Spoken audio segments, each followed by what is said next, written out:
So this is probably the last show. We're going to be able to try some figs. I might have got a few more coming. There's some varieties we haven't tried before on the show. There's 2 of them right here. Now this particular variety, I'll tell you about in a minute, it gets a little bit, you get a little boogered up on the end. I'm assuming this would be the tiger. No, no, we already tried the tiger. Well, now, stripe it up. This is one we hadn't tried before. Now, this is the only one I got of this variety. You know, these are first-year trees, so I ain't got a whole lot. So we're going to have to half this one. So I'm gonna split it in half there. I was going to cut it where I could get my equal half. So this is a variety called Salem. Salem.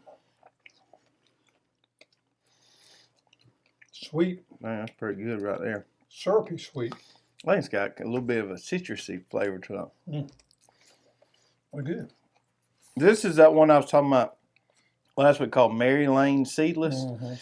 Now this one has an interesting flavor and kind of grows out. These trees, they grow straight up. They don't bush out a whole lot. They put on a lot of figs, but a lot of them get kind of scarred and boogered up looking. And you got to kind of get them right at the right time. These have an interesting flavor. To me, they don't really have that signature fig flavor. They just kind of taste sweet. But I'll let you decide. You kind of pick out which one feels the most right for you there. Oh, yeah, it has that nice clear I don't know what it color. means by seedless, if they're actually seedless or... It has a very clear color to it. You see what I mean? Yeah, it don't have the profound flavor the last one did. It's just, I don't know if you would call this a sugar profile. I wouldn't think so. I mean, it's good. It's good. It's not one of my favorites by any means. It's good. If I was only going to grow a dozen trees, it probably wouldn't be on my dozen list. The growth of them, though, is pretty nice. I mean, if you're going for production, this is a good one to have. I'm going for quality at this point. Yeah, I understand. So, you know, it's winding up. The garden season's, well, we say it's winding down a little bit toward the end of the year. And I want to look back just for a second and reminisce. Let's think about what one thing did you grow, and this could be variety or it could be a new species. What one thing did you grow that you was impressed with that you'd never grown before? A particular variety. It didn't matter. It could be a variety or a new species. Oh, let me think about that real quick. Well, while you're pondering that idea, I would like for the people out there in our internet world to put in the comment section what was their amazing thing or most favorite thing or most surprised thing that they grew this year. New crop or new variety. That they've never grown before. Because to me, I always loved it. Every year I grow something new. And the answer in mine, some people that watch the show may already know, but the answer to mine is this hibiscus Roselle.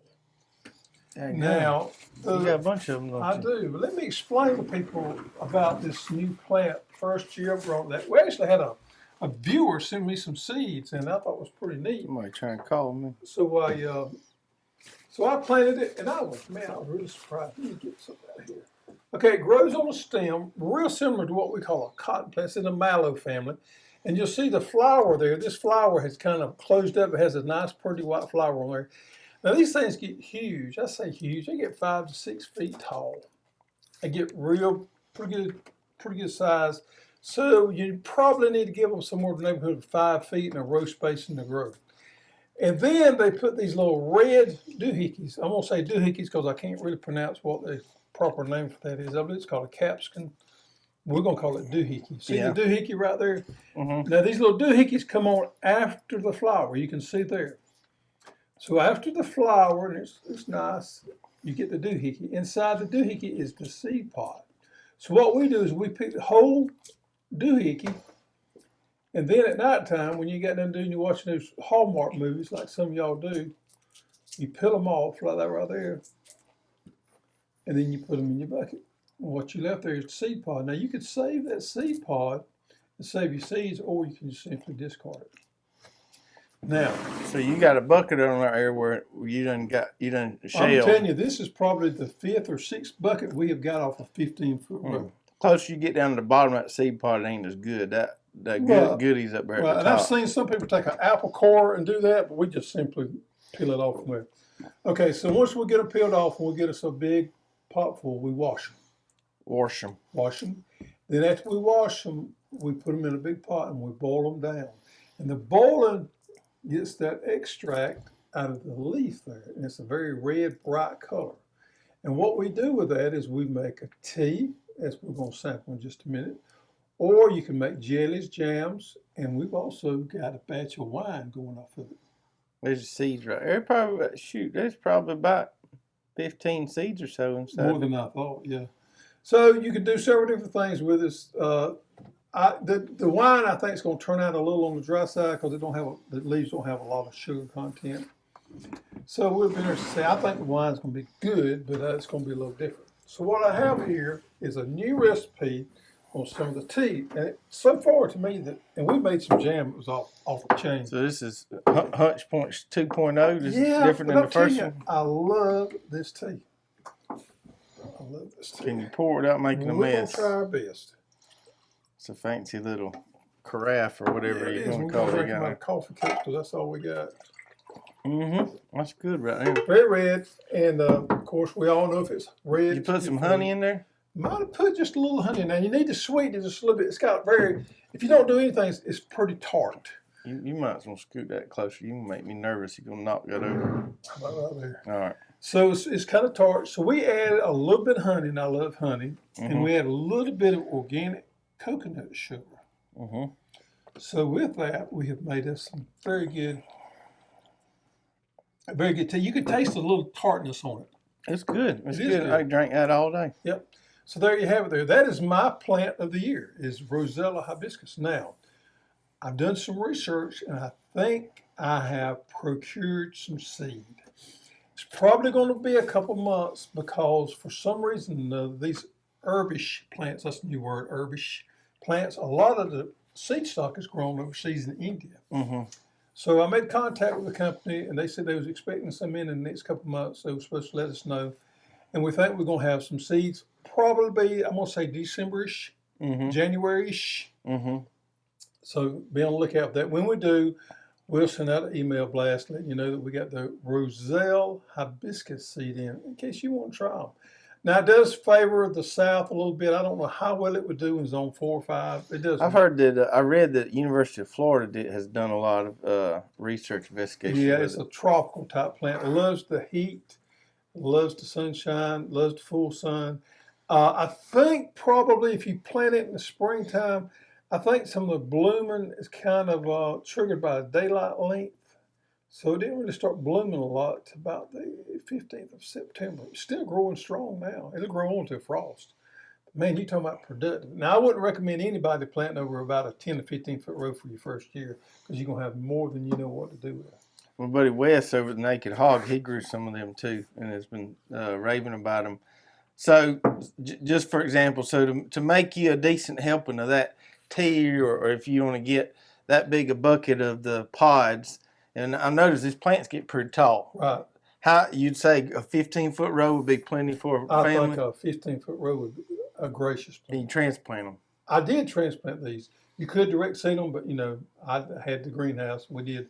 Right. I didn't know what to expect, so I grew them in the greenhouse. I would grow them in the greenhouse again, simply because you don't need about 15 plants. Okay. I mean, you can buy a seed pack. I don't know how many we're going to offer in the seed pack, but you can always share some of you with a friend. Yeah.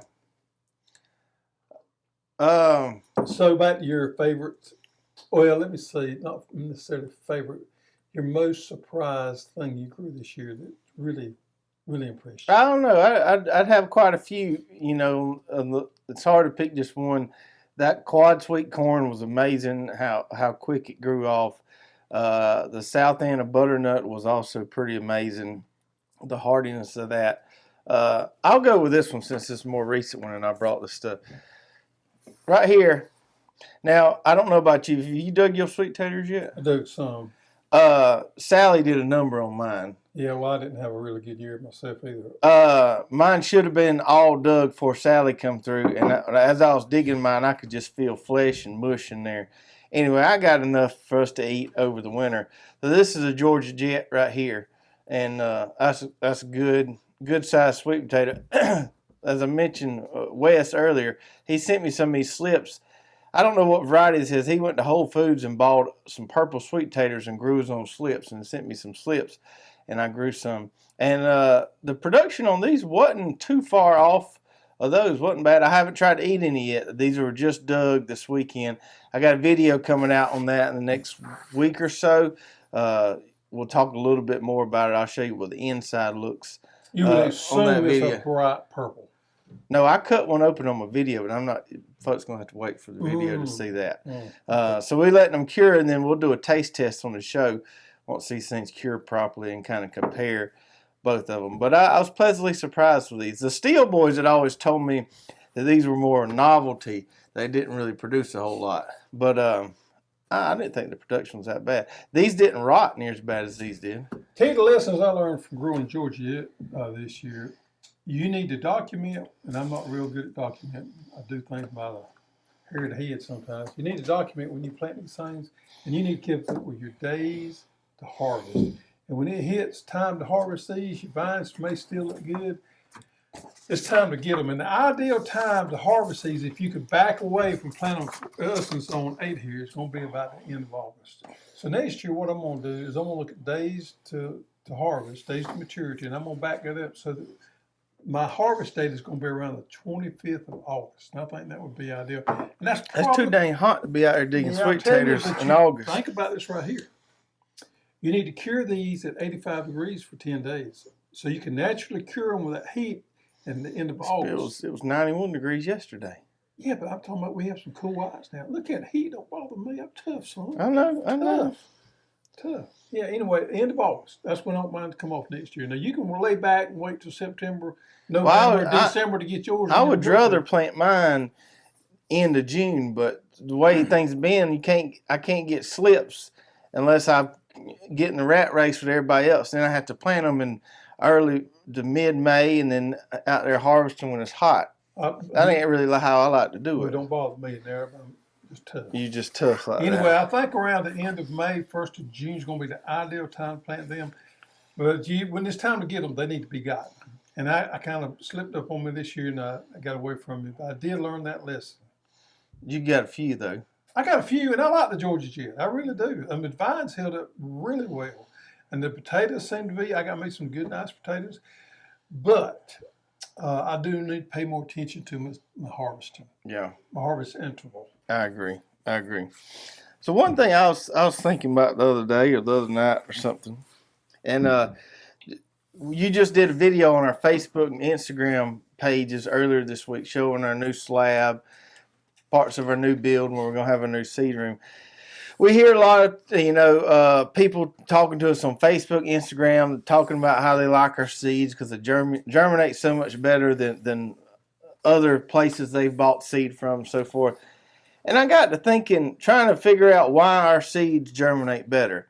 Now, for some varieties that are grown by multiple breeders, we do a good job of sourcing them from very good places that have high quality seeds. That's one part of the equation. But there's some things, let's take for instance jambalaya okra. There's only one breeder for jambalaya okra. So if you buy jambalaya okra from us or you buy it from somewhere else you found online, it came from the same place because there's one breeder for that particular variety. So why would our jambalaya okra germinate better than somebody else's? Well, we do keep it pretty fresh. We have revolving door. We're always receiving new seed. But think about this, and me and you know this because we have been in several other businesses way bigger than us where they sell and pack garden seed. Every other place we've been at, they keep their bulk seed storage in a cool place. But once they pack it, it's taken out and it's just room temperature of the heat. And they also pack not in the cool storage. So I got to think about that. We're the only company I've ever seen that actually, we do our packing in the cool room. And then we also ship out of the cool room. Cool dry room. Cool dry room. So our seeds are kept in the climate control environment the whole time. They're even kept in there when the post office comes to pick up here. They walk to the seed room and grab them by the crate. So they're kept in there as long as they can be in there. Yeah, and the dryness is just as important, if not more, than the cool part. Right. So keeping that humidity down is big on keeping seeds getting fresh.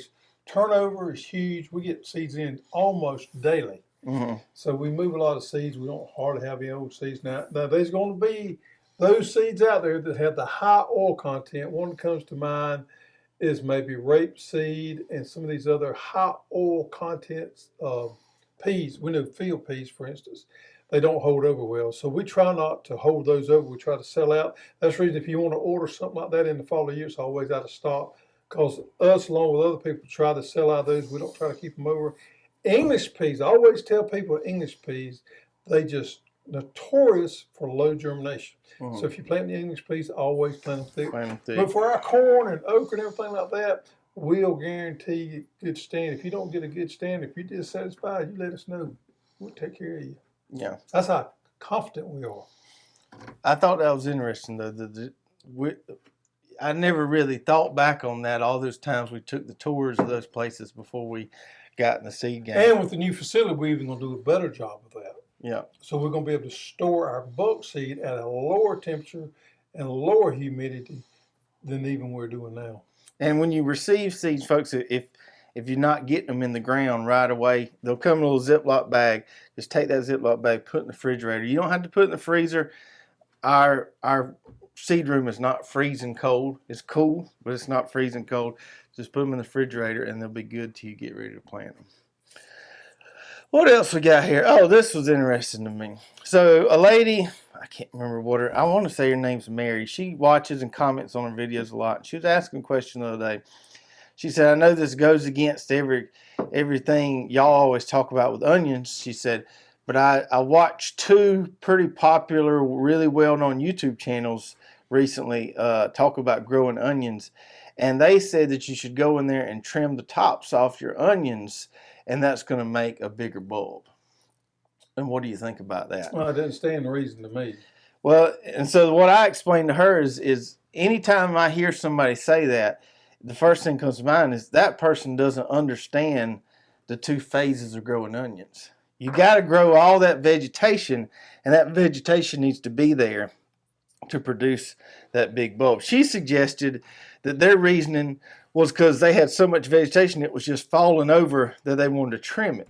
But I want them falling over. Well, that's what feeds the bulb. I mean, that vegetation is what helps make that bulb so big and nice and pretty. Right, and trimming the vegetation is not what triggers bulbing. Nope. Day length triggers bulbing. So, and like I told her, I said, if that really worked, you'd go to Vidalia and they'd be mowing down their onions, but you don't see nobody doing that. Nope. Anyway, I thought that was interesting. She did mention one of the channels was in Michigan, and I told her, folks in Michigan don't know how to grow onions anyway. yeah, that's the. You ever heard of a Grand Rapids onion? No, you hear about that onions. We know how to do it here in the South. They ought to listen to us. Don't take onion growing advice from nobody. And by the in way, Grand Rapids, we spent a few days up there last year, and I will have to say it's a beautiful town. I was pleasantly surprised. Beautiful weather. How nice it was. Michigan gets a bad rap sometimes, but I was blown away.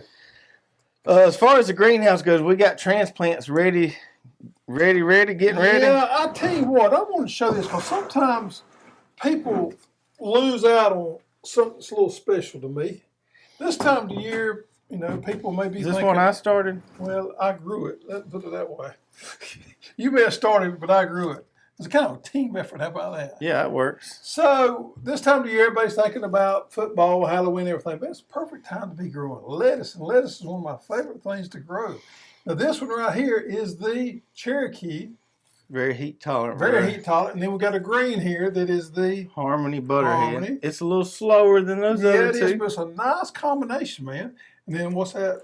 This is the Skyfos Red Butterhead. Skyfos. We've always grown a lot of Skyfos. Look how pretty these lettuces are. Set that Lettuces down. are easy to grow.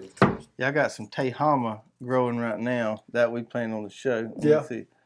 There you go, right there. See, that's ready. Did you already pull on that one, or is that did it just come up? Pulled it out. There's one. So when they come up out of there like that, It's ready for pinch them. That's perfect right See there.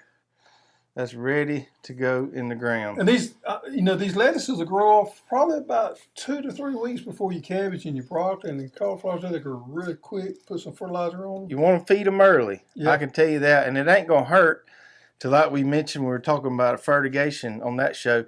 As soon as you put these in the ground, shoot them a little low dose. Mm-hmm. It ain't going to hurt them one bit, and it'll give them a little kickstart. That's perfect right here. Nice little root ball. Yeah, now they will dry out a little quicker than some of the other plants. So they're more sensitive to drying out. So make sure you keep them nice and wet, because we all know lettuce has got a lot of water in the leaves. So great, make your mama proud if you come there with a big, nice heaping harvest of lettuce. Make you It's some of the best tasting stuff right grow here. your lettuce, have your salad all winter long whenever you need it. You ain't got to worry about no E. coli jumping on you, because you knew what? You growed your own lettuce. I got to get busy getting some of that in the ground. Yeah, me too. Speaking of that, I'm working on, and I did a video on this earlier this week. I'm working on, I got one plot that I have dedicated to some further experimentation with no-till. So what I'm doing there is I had iron clay pea cover crop. I mowed it down. There's still a little bit of that stuff there. I put a tarp on it for about 6 weeks, pulled the tarp off, and I put a heavy, heavy layer of compost, about 3.5 tons. And I'm just going to plant directly into that. No tilling it, no mixing in the soil or whatever. Then did a video on that talking about how we were doing that experiment, comparing it side by side right there to a plot where I did till in the compost.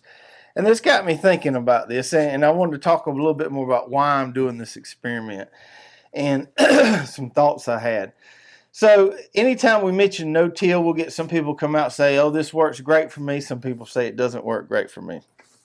One thing that I have noticed, though, is everybody that does no-till, they had some kind of reason for why they went to that particular method, okay?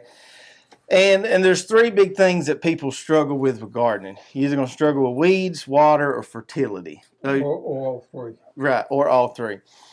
But you don't really ever hear or see of experienced gardeners or people who've been doing it a while all of a sudden just switch to no-till. It seems like if somebody had an issue, whether it be with weeds, water, or fertility, and they switched to that thinking that was going to be a better option. And me and you are kind of the type, if it ain't broke, don't fix it. And so I don't really have a whole lot of issues with weeds. To me, weeds is an effort thing. You go in there with a wheel hoe every so often. Not going to have weeds problem. We can take care of our weed seed bank with a tarp. Weeds are not a big issue to me. Water is not a big issue to me. I can do that with a drip irrigation. And fertility, got that under control. So I haven't ever had any hard-pressed issues that have forced me to want to go no-till. But I think other people have. And I think that's why people have tried or experimented with that particular way of doing things. I think it's mostly viewed by people that's on a real small level of gardening. If they just want to grow a couple of tomato plants, a couple of lettuce plants, or a couple of something other, there's nothing wrong with putting it in your flower bed where there's mulch at and not worrying about tilling. I mean, if you plant it in there like you would a shrubbery, and let it grow off that summer, I think it's fine. I have done cherry tomatoes like that before. You want to plant 1 or 2 cherry tomatoes and you got a nice area that's already mulched, plant them there, mulch them over, and you're good to go. The problem is when you start growing enough to feed your own family or to put up, then you have to move to a different level, and that's when you have to start doing the row system like what we recommend. Yeah, so in doing this experiment, and I initially was just going to do it for 1 season, but the more I hear from the commenters, they say that I won't see any real results until after a couple of years. So I'm just let it keep going. I won't say I'm biased, but I'm very skeptical. I do think it's going to be more work. I do think it's going to be more work because it's going to require a lot more hand weeding and stuff like that. I think it's going to be more work. And I am not completely, one of the big things about no-till, they claim that the enhanced soil biology reduces the need for any fertilization or reduces your fertilizer inputs. And on some crops that may matter. I'm not completely convinced that even the best soil biology can provide enough nitrogen for corn or onions or things like that. We shall see. but I'm not super convinced on that yet. No, I got thinking about this earlier. In our region of the world, here in Georgia, we have basically 3 types of soil. We have sandy, which is what we have, the sandy loam. We have clay. A lot of people have that red clay, and a lot of people have rock. Up North Georgia, they got what I call rock. They dig down here rock. The rock and the clay soils are high in minerals, but they still don't have enough nitrogen or potassium or phosphorus maybe to take off and grow a corn plant without any supplemental nitrogen or potassium or fertilizer, any of the fertilizer, the basic 3 in fertilizers. Of course, our sandy soil sure enough doesn't.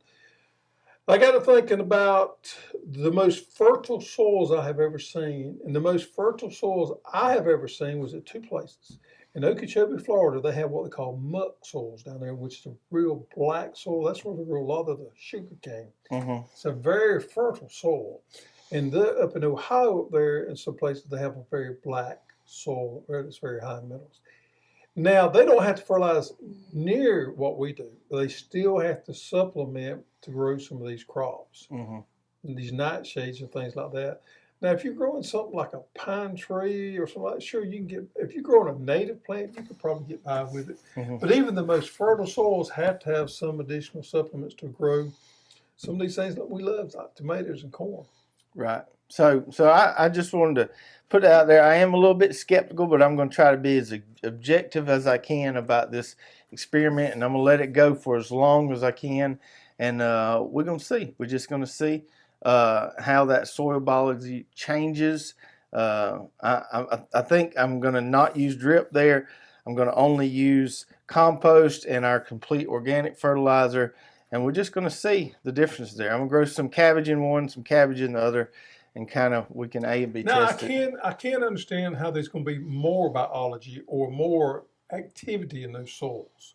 With the mulch there, you got more micro organisms down there breaking that down. I can understand that. Now, what benefit is that going to be to growing a plant is another question. That's my big question. There's no doubt in my mind that you do, by reducing tillage, you do increase your soil biology. My big question is the payoff worth it there? Sure. So we'll see. All right. So last week we kind of alluded to this, and we wanted to dig into it a little more this week. And this is probably one of our most frequently asked questions we get, which is, will this grow in blank? Some people are pretty broad with it. They'll say, will this grow in the Pacific Northwest? Some people will say, well, will this grow in Washington State? And some people say, will this grow in my county? And then some people say, well, will this grow on the east side of the dirt road down by my aunt's house? So we wanted to get into a little bit and talk about, for the most part, why that doesn't really matter. Would you agree? I agree. I was getting me some more of this here. Some more juice. So, in my opinion, and what I've seen in general, it's not going to matter. Most of your vegetables, most of your seeds are pretty versatile as far as planting them anywhere within the continental U.S. There's always some exceptions to the rule. There's always some exceptions to the rule. Very few. Now, a lot of people are concerned, we get this too, a lot of people are concerned where the seed crop originated, because they think that if you grow a seed crop in Florida, that seed is not going to necessarily perform well in New England. And that's not always the case. You got a lot of people who save their own seeds, and they'll think that, okay, I grew this in my backyard, I'm going to save the seeds from that because now this plant is accustomed to growing in my backyard and it's going to perform better here. I think that's a big misconception. Genetics-wise, and I've taken a few genetics classes over the years, it takes at least 6 generations to establish any kind of local acclimation within the gene pool like that. Adaptation. I got so close on that one.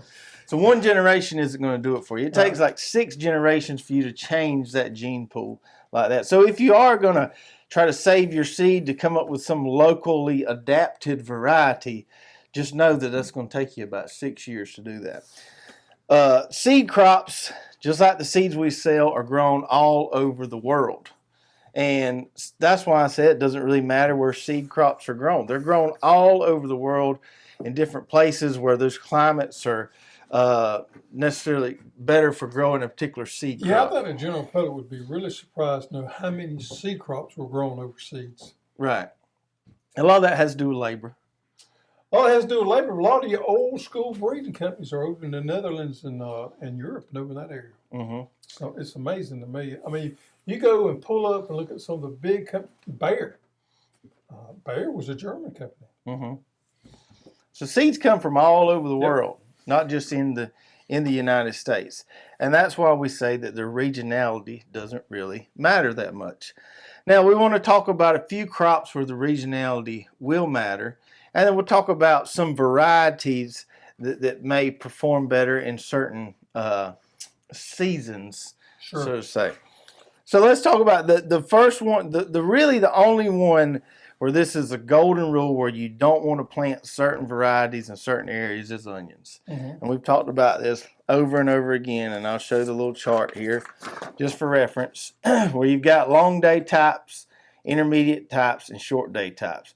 You can't grow a short day. You can, but you're not going to do a whole lot. Can't grow a short day onion up here. Definitely not up here. We can't grow long day onions down here. If we want a Walla Walla onion, we're going to have to borrow it from somebody up here. Buy it at grocery store. That's right. Just can't do it. So onions are that, and that all has to do with what day length triggers bulbing. So onions are the one exception to the rule for the most part. Now there are other things that may, other crops that you may struggle to grow in certain areas of the country. And some that come to mind to me are peas, field peas and English peas. Down here, we have a pretty narrow window of planting English peas and growing them out because it gets so hot in the spring and we don't know how late summer is going to last. It can be a little tricky for us.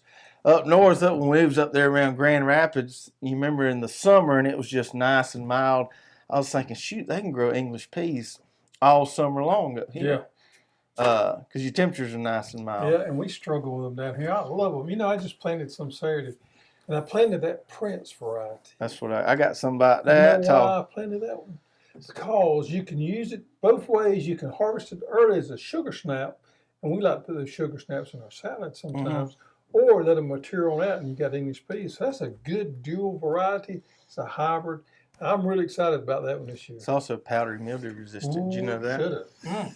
So English peas are tough for us, but they do great up north in those where they have mild summers. On the flip side of that, field peas, you don't see a lot of those growing up north because those things like the heat. Yep. They really like the humidity, and you can grow. If you really want to, you could grow 3 crops of those in the warm season. You know, one thing that comes to my mind is iceberg lettuce. Oh, that's another, yeah. So iceberg lettuce is a staple that you go to the grocery store, you buy it, it's all wrapped and pretty. We just can't grow them here in the South. Those things have to be grown out in California where the humidity is barely non-existent. They just have the ideal climate for them. And you just cannot grow an iceberg head lettuce here. We are blessed to grow those leaf lettuces, but that's another one. So you can grow these just about anywhere. Sure. You can grow these just about anywhere. Now, and to me, it has a more complex flavor than the old iceberg lettuce does. Yeah, and they're prettier. Yeah. Now, you don't want to, you got to be careful. I have put these in the ground too early. Mm-hmm. If you over getting 90-degree days or so, these things will suffer. And they will get a little bitter in the summertime, so you can't grow them in the real hot weather. Yeah, you want to be careful and wait till you get some cool nights before you put them transplants in the ground. I didn't think about iceberg. That's a good one. The other thing I was thinking about just that had some climate differences would be okra, obviously, kind of like the field peas. If you live way up north, you may not have a long enough hot season to grow okra. Yeah. But besides those things... well, some of the watermelons you'd want to grow a shorter, maturing variety if you was way up north. Yeah, I get that. One of those coming off in about 85 days. You struggle with that. You can get that many days. I guess if you had a real short season too, you might want to grow one of them, the real sweet varieties of corn that come off. Yeah, that's another one. Corn's a little specific sometimes. So maturity date could matter if you have a real short growing season. That's a good point. Good point there. But for the most part, like we said, it's not going to matter. It's nothing to really get hung up on a lot. I think people get hung up on that more than they should. Yeah, I mean, I was just going through all the different crops we have on our seed page, and I was like, "Well, is there regionality of this?" No, and almost all of them, it really didn't matter. Now, there are some varieties we're going to go through in examples here. Some varieties that are necessarily designed for certain seasons or designed for certain climates due to heat, humidity, disease pressure, things like that. Now, this is not to say that they wouldn't perform well in an area that doesn't have disease pressure. I think that's a misconception too. People wonder, well, I don't have your heat, humidity, and disease pressure. Will these tomatoes still do good? You know. I'm taking notes here like the politicians do when they debate. Yeah, just make sure you don't get a fly. Makes you look smart. Make sure you don't get a fly on your head. Yeah, I know.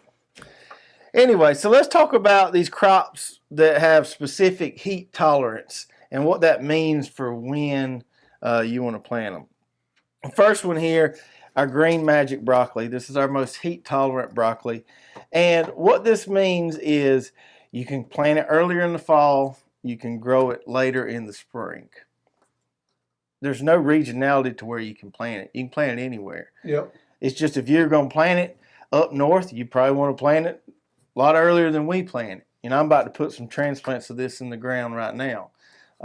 So it's not regional. It's just it's heat tolerant. And because it's heat tolerant, this will be your first one to plant if you're succession planting broccoli. Do this one first.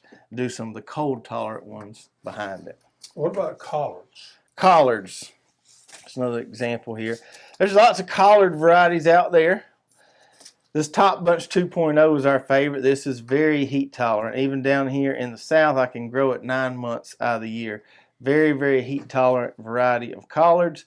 That doesn't mean you can't grow it anywhere else. Collards are known as being one of the most cold tolerant crops out there. Top Bunch is going to do good anywhere you plant it. Just know that it can take some heat. Yep. If you got your collards planted, you need to be getting on the ball. Yep, that's right. That's right. I'm going to plant that no-till plot. I'm going to put me some collards and some kale in there. Another one we talked about earlier, let's talk about lettuce real quick. We talked about that Cherokee lettuce. We showed you one of those transplants, very heat tolerant. You can get that one in the ground, transplants in the ground a little sooner than some of the others. It can handle the heat. I have grown this one into early May before, and it still did okay. So a good season extension variety. Tehama, which I've got some in the ground, same way with that one. You can get some heat tolerance there. But just because it's heat tolerant doesn't mean you can't grow it up north. Yep. You know, one of the seed varieties, not varieties, but one of the species that we sell so much of that I never thought we would sell so much of is spinach. We sell the heaps of spinach. We sell out of spinach quite regularly. It's always, we know we're out of spinach again. We've got to reorder. A lot of people love spinach. I do too, but I just never thought that many people grew it. I need to grow me some this year. I think I've grown it one time before. Oh, I've grown it several times. I love it. It's a pain in the rear end to harvest. It is. It is. There ain't no real easy way to do it. You got to kind of just get down well, there. You can't be growing enough for the whole county. You just grow enough for yourself. Yeah. That's where you got bogged down in the past. Well, I ain't doing that this year, though. Grow a half this acre. Year. I planted carrots this morning. I went from 10 rows of carrots to 2. I got 2 rows of carrots now. It's pretty liberating. Yeah. Makes me feel good. Spinach, yeah. So we're talking about spinach, just like this Sun Angel spinach right here, which is a nice, real, as the name suggests, nice heat-tolerant spinach variety. So you're going to be able to grow this earlier in the fall, later in the spring, just like we talked about with the collards and the lettuce and stuff. But not to say you can't grow it up north. And it's just your timing's going to be different. You grow this up north, you're probably planting it, in the middle of the summer, because you're going to have pretty mild winters, mild summers up there. What else? Talked about broccoli, collard, spinach, lettuce, winter squash, and pumpkins, which we talk about a lot. I don't have a Seminole pumpkin seed packet here.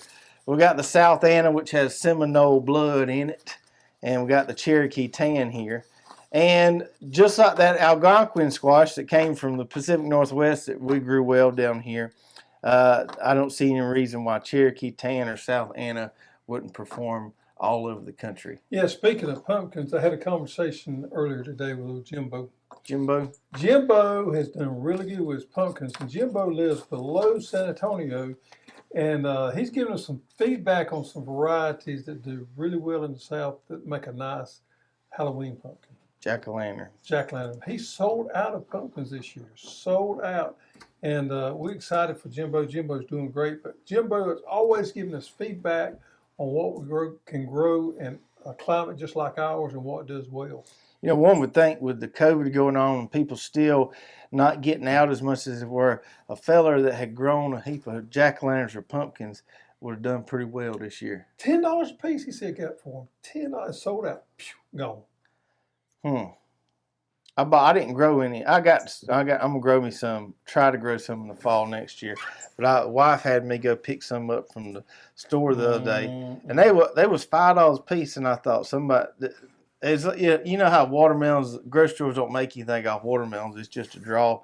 I think this was just a draw. There ain't no way that somebody's coming out $5 a pumpkin. Right. But if you had some of those blue ones, and you can get sometimes $10, $15, $20 for some of them fancy white ones or blue ones. Or the Cinderellas. Yeah. I think there's something there if you can grow. That's unusual that Jimbo can grow them that well where he is, because usually all the pumpkins that are sold down here are grown in Tennessee. Yeah, but he's giving us some insight on some varieties. If we can source them, we may have some things happening next year on the pumpkin scene. The last thing as far as heat tolerance goes, we talk about these all the time. We've got quite a few tomato varieties that have exceptional disease resistance and some humidity tolerance. Bella Rosa being one, Brickyard, Summer Pick, Red Snapper, a lot of those. We hear all the time of people growing Bella Rosa tomatoes in the middle of the country, north of the country, and doing a great job with them. I'm going to throw something out there at you, may catch you a little off guard, but there's truth behind this. There's a lot of truth behind it. Watch out. You know, we carry one tomato that's called Mountain Glory. Mm-hmm. It is part of a series called the Mountain Series of tomatoes that were developed out of NC State. NC State, for the folks over in Alabama, means North Carolina. So North Carolina State developed this series of tomatoes years ago, the Mountain Series. And the Mountain Glory doesn't do real well for me here. I've tried it a few times. It does okay, but it doesn't do real well. But everybody I've talked to in higher altitudes do great with these Mountain Series tomatoes. So I've always recommended that variety if somebody's living up in the hills, Tennessee, northern Alabama, or wherever, Virginia, whatever. Those varieties do really well. And that's another one that would be specific to a particular area. I didn't think about that one. Yeah, that Mountain Glory. Now, I've got some other mountain varieties. I think at least 2 or 3 more of the Mountain Series we're adding next year that I have heard that it's not necessarily that specific. But I don't know. I had mixed results with the Mountain Glory. That farm I was helping at the time was not around any commercial agriculture, and it was kind of isolated. And that was their bit. It outperformed Bella Rosa and Brickyard there. At my house, with all the commercial ag and no beneficial pests and everything, it didn't perform as well. So I just had mixed results with it. But a lot of people swear by it. Yeah, you talk to folks up in Tennessee and North Carolina, any up in that area, and they love those Mountain Series tomatoes. Mm-hmm. So it may have something to do with altitude. Right. Anyway, so what's the take-home messages here? For the most part, doesn't matter where you live. Yep. Let's get playing some at the questions. right time. All right, we got a few questions from last week's show, and if we do answer your question on the show, send us an email to cussserve@hosstools.com with the address, and we'll send you a nice little prize. I thought you had a few pretty tough ones this week. We'll see. But I'm a tough kind of guy. First one comes from Kansas Garden Guy. He says, onion question. I'm growing 3 trays like you all. I'm growing, hold on a minute, got me all stumped here. I'm growing 3 trays like you all for green onions. Do I just plant each cell together, or do I separate the plants and plant them thick to make green onions, or should I plant them apart from big onions next spring? Okay, so this is what we do. We'll take, these are the ones we planted on the show, and these puppies here are ready. What we'll do is we'll take them, we'll plant them 4 inches or so, 3 to 4 inches apart, and then go through before they start bulbing. And we'll go through and pull every other one, and we end up with an eventual, 6 to 8 inch spacing for a big onion. If you're just gonna grow green onions, you can stack them in there tight. I would recommend doing it like we do. That way you can get your green onions out of there, then you have your big ones still there. Now, these onion seeds are small, so we don't always get just one plant per cell. There's one, 2 or 3. There's one right here. So you see that one right there has 2 per cell. When you plant these, you're going to lose a lot of this seed start mix anyway. So all you're going to do is that number right there. You got 2 plants. You got 2 onion plants. Boom. Boom. Yeah, you don't want to plant that baby together with 2 onions right there because that's going to cause some problems later. You ain't going to make a very big onion. So you do want to tease them apart. If you got 2 of them, but those roots hold together, these things are tough and hardy, and they're going to start growing fast, quick. See if I can finesse them back in there. I need to save them. I think you're going to want some of them there. I am, shortly. Did we answer his whole question there? I think you did. Yeah. Plant them thick. For green onions, thin them out. Leave the rest for big onions. I'm going to say about 3 to 4 inches apart. That's what I would do. And then get every other one. But you got to make sure you get every other one because you're going to crowd them out and not make as big an onion. So you got to be disciplined about getting every other one out. Get them before they start bulbing. Yep. I like to pull my green onions when they get about little smaller than a quarter in diameter. That's some good eating. That's perfect size to get them. All right, let me sort that back down there. Them puppies need to go to my house.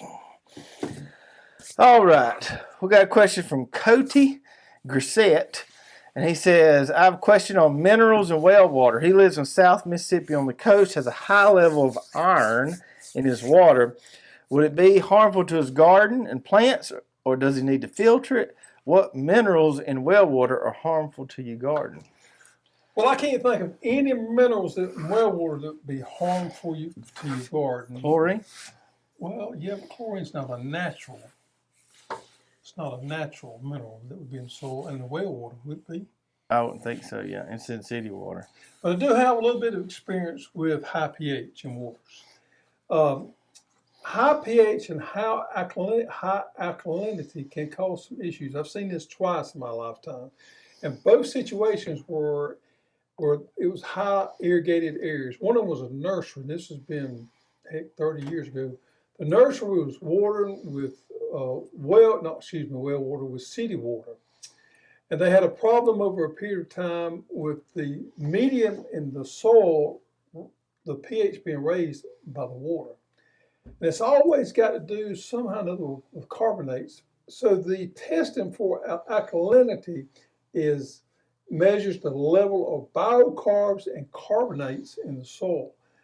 The second time I seen it was in a lawn situation that was also watered a lot. It was on a irrigation system, and they also had city water. And both times the pH in the soil got raised above what it needed to be by merely irrigation. But it was intense irrigation. It was a lot of it, but it can be done. And the carbonates thing kind of rings a bell to me because I think some of the carbonates may be injected in some of the city water more so than well water.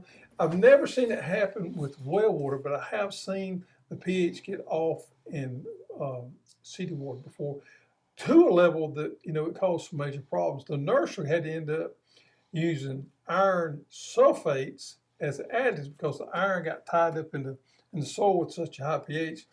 Had to add iron sulfates to get the iron to the plant because they're showing a lot of deficiencies there. And that was some nasty stuff. That was a horrible process to have to do. On the other situation, some of the grass even died and caused a lot of disease problems because that pH got too high and it tied up a lot of elements in the soil. So to answer the question, I've never seen minerals cause a problem, but I have seen pH. So if you think that you may have a pH of a 7.5 or higher, and you also have a high alkalinity, then you possibly could have some issues. Yeah. You get your pH too high or using water. For instance, if you were injecting with water where your pH was too high, you could be injecting, say, that 20-20-20, and because your pH was off, it wouldn't be doing any good. the pHs can control a lot of the free ion association and everything. We're not going to get too deep in that, but it can mess some things up. It is. Actually, the pH measures the ions in the soil. Well, it's a little more complicated than that, but I just touched on it a little bit okay. there. I could go deep on it too. Okay. All right, next question is, great show is from Morris. What's that? I think it's Marinus. Marinus Beamers? Maybe. Ooh. Great show as usual. Can you explain when you use the flow adjuster on the fertilization unit?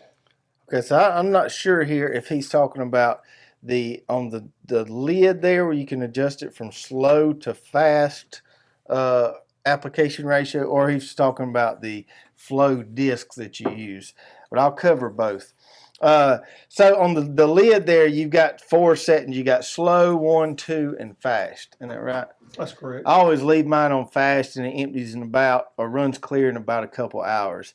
If for some reason you were needing to do a really long watering cycle, you can put it on slow and do it that way. Not going to be anything wrong with that. I would say just depends on how long you want to run it, how long you're going to be watering for. Now, if he's talking about the flow discs, that's a little different ball game there. And I did shoot a video. I used a new injector on my corn and some of my lettuce. I have a video coming out on that in the next week or two. And I actually go over the math and everything, talk about the flow disc, how you know when you need to use a flow disc. And I did some little minor calculations here, and I will tell you this. So, it tells you this inside the instruction booklet. If your flow rate of all the tape you're fertigating, if your output is less than 120 gallons an hour, you're going to have to use one of those flow discs. Okay? Now, what does that mean in terms of our tape? So I ran the numbers for you. So if you're fertigating less than 500 feet of our drip tape at one time, you got to use one of those flow discs. Now, you could use the white, the black, or the red, depending on how much tape you have out there. And on that video, we scratch it out there on that booklet, and I'll show you how I figure it up. It's really easy, but just know if you're running less or fertigating less than 500 feet of tape, you're going to have to use one of those flow discs. So that's kind of a good thing, just keep in the back of your mind, because a lot of times, some of my bigger plots, I don't ever have to use one. But if I'm just doing a few rows, you're going to have to put one in. Well, 500 feet is quite a bit of tape. I mean, that's a good little garden spot. Almost 10, 40-something foot rows, yeah. Last one's from Salty Dog NC. Says, guys, great show as usual. On future show, could you talk a little bit about irrigation for well owners and concerns about pump cycling? Number of gardening channels promote drip and overhead irrigation. I've heard you mention watering plots overnight a couple times, but I don't normally hear any disclaimers about the potential to burn up well pumps with frequent pump cycling. Since pump cycling isn't something most new gardeners will know about, I think it could be a real service to the community and potentially save someone a hefty pump replacement bill. Yeah, I think he brings up a good point. If you was going to hire a professional irrigation company to come in and put irrigation into your lawn or put an irrigation system in for your orchard or anything like that, this is one of the main ones they pay attention to is pump cycling. What you don't want to do is you don't want that pump to come on and run for a minute or a very short period of time, cut off and come back on, cut off and come back on. And that is called pump cycling. It's when that pump boom, boom, boom, boom, that causes it to overheat, causes it to malfunction, to burn up. What you want to design your irrigation system so that pump comes on and stays on. Mm-hmm. It's a lot healthier for it to stay on than it is to come on and off, on and off, on and off, on and off. Of course, I use a lot less electricity staying on for a longer cycle time too. So when you're trying to design that irrigation system, you can't always do this, but you can try to keep this in mind.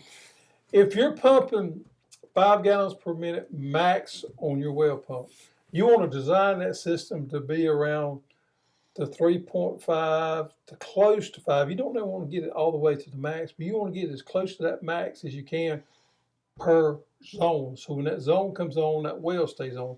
What you don't want to do is if you put 5 gallons per minute out, you don't want to have a zone where you're pumping for maybe a half to a gallon per minute. So that comes on, goes off, comes on, goes off.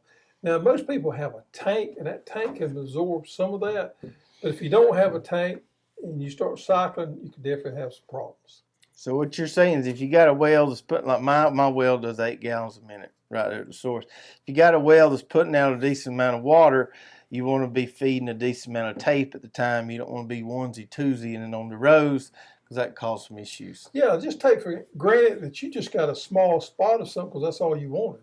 Well, don't water just that one spot. Go ahead and water another spot at the same time to consume as much water as you can out of that well so that pump stays on. Just little things like that you could keep in mind that would probably help. So you put your 4-way on your spigot and have several hoses going. That way you distribute that water. You want to use as much capacity of that well as you can. Of course, you don't want to waste water, but you want to use as much capacity of that well as it'll pump at one time as possible. That makes sense. That makes sense. Okie dokie. I still want to hear, as you mentioned earlier, don't forget put in the comments below what your winner was, your variety or new thing you tried this year. Be really interesting to hear that. How much of that you go through a day? I've been drinking a lot of it. They say it's good for you. I can tell the difference. You make you crow like a stallion. You're looking a lot better nowadays. My color's better, isn't it? Yeah, it is better. Yeah. Stallion juice. Stallion juice. All right. Hope everybody enjoyed tonight's show. And if you have any other questions about regionality with varieties, definitely let us know. We'll try to answer those. If you enjoyed the show, give us a big thumbs up. Hit that subscribe button if you haven't already. Hit that bell button so you get notified every time we come out with a new video. And check out these other 2 videos right here. I think you'll really enjoy those as well. We'll see you next time. Take care.